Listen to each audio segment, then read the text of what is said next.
Unicode. Need for Unicode. As computer became a popular tool for doing all kinds of data processing across the world, their usage could not be limited to English language users only.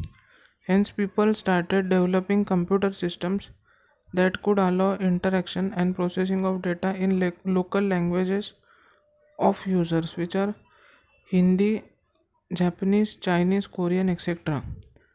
This required support of local language characters and other language specific symbols on these computer systems. ASCII or EBCDIC did not have enough number of bits to accommodate all characters and language specific symbols of local language, in addition to English alphabet characters and special symbols. Hence, different groups design encoding system to cater this requirement of different local languages. So basically, Unicode was formed due to the introduction of local level languages to computer. In this process, hundreds of different encoding systems came into existence. Although this looked fine initially, it later led to a chaotic state of affairs due to the following reasons. First is no single encoding system had enough bits and an adequate mechanism to support characters of all types of languages used in the world.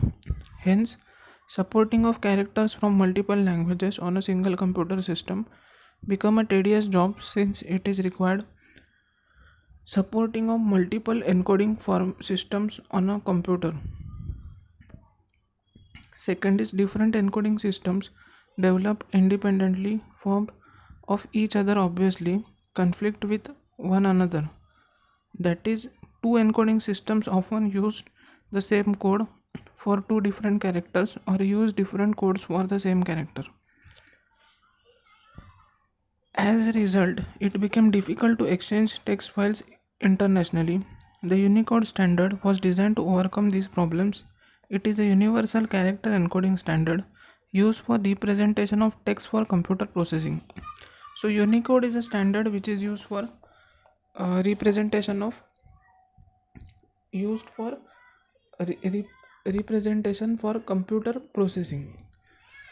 So basically Unicode is a format which was used to represent different languages in a computer, which was not possible for local level languages apart from English, and not each code had a definite number of bits. That means BCD code, ASCII code, etc. So Unicode was developed because of that.